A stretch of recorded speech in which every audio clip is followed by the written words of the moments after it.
ঈদের ছুটিকে ঘিরে জয়পুরহাটের রামদেও বাজলা সরকারি উচ্চ বিদ্যালয় মাঠে বসেছিল ক্রিকেটের জমজমাট আসর।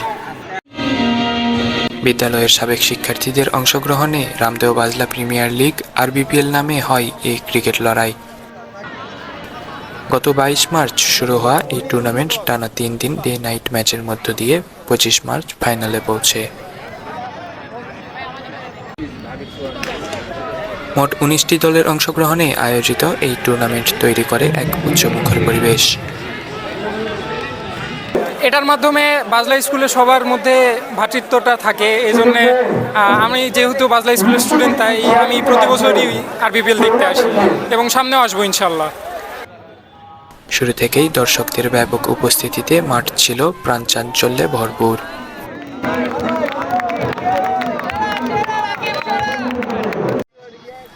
ফাইনাল ম্যাচে মুখোমুখি হয় 2014 ও 2018 ব্যাচ। টান টান উত্তেজনার ম্যাচে শেষ পর্যন্ত জয়লাভ করে 2018 ব্যাচ। চ্যাম্পিয়ন দলকে ট্রফির পাশাপাশি নগদ 20,000 টাকা এবং রানার্স আপ দলকে ট্রফির সঙ্গে নগদ 15,000 টাকা পুরস্কার প্রদান করা হয়। আসলে সুস্থ বিনোদন, খেলাধুলা এবং শরীর চর্চা এগুলো মানুষের মনকে ভালো রাখে, ডিজিটাল আসক্তি থেকে দূরে রাখে এবং পাশাপাশি মাদক এবং অন্যান্য খারাপ বদ অভ্যাস এবং চিন্তা ভাবনা থেকে দূরে রাখে। এই জন্য এই জিনিসগুলো সবসময়ই অ্যাপ্রিসিয়েটেড। দীর্ঘদিন পর নিজ নিজ প্রিয় অঙ্গনে ফিরে সাবেক শিক্ষার্থীরা শুধু ক্রিকেটই খেলেননি, বরং ভাগাভাগি করেছেন স্মৃতি, বন্ধন আর আবেগ। তো সত্যিকার অর্থে বলতে গেলে রামদেও বাজলা যেমন তোমাদের প্রাণ, আমারও কিন্তু প্রাণ। সামনের দিনে আপনাদের সহায়তাগুলো যেন অব্যাহত থাকে।